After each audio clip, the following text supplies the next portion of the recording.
இரண்டு விஷயங்கள் உன் வாழ்க்கையில் உதவாது தங்கமே. என்னன்னு தெரியுமா? ஒன்று உன்னுடைய தாழ்வு மனப்பான்மை நிலை, மற்றொன்று எப்போதோ தலை காட்டும் தலைக்கணம். உன் எண்ணங்களில் நல்ல மாற்றங்களை நீ உருவாக்கிவிட்டால் அது வாழ்க்கையில் உனக்கு பல நல்ல மாற்றங்களை உருவாக்கி தருமே. கொஞ்சம் புரிஞ்சுக்கோ. நிறைய நேரத்தில் தாழ்வு மனப்பான்மை நிலை வந்து விடுகிறது.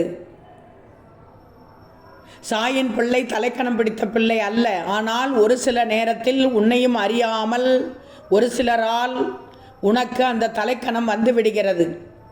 நான் சொல்வதை கேட்டுக்கோ.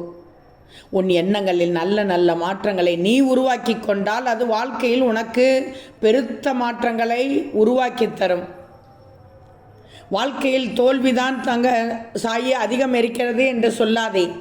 வெற்றி குறைவு என மனம் வருந்தாதே. ஒரு செடியில் இலைகள் அதிகம்தான் என்றாலும் அதில் பூப்பது ஒரே ஒரு மலர்தான் என்றாலும் அந்த மலருக்குத்தானே மதிப்பு அதிகம்.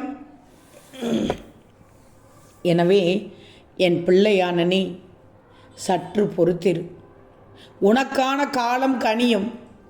ஒரே ஒரு வெற்றி உன் ஒட்டுமொத்த வாழ்க்கையே மாற்றும். பொறுத்திருந்து பார். நிச்சயமாக உனக்கான காலம் கனியும். அந்த நேரம் வந்துவிட்டது.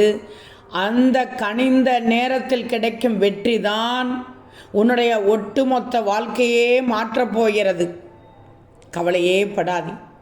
நீ எந்த தப்பும் செய்யவில்லை, அறிந்து செய்யவில்லை, ஏதோ அறியாமல் செய்துவிட்டாய்.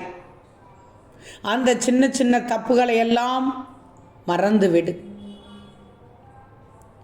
உனக்கு எல்லா நன்மைகளும் கிடைக்க அருள் தருகிறேன் உன் சாய். கவலைகளை மறந்துவிடு. கவலையின்றி நிம்மதியாக இரு. விடிந்த இந்த காலை பொழுது உனக்கு நன்மை பயக்கப் போகிறது. ஓம் சாய்ராம்.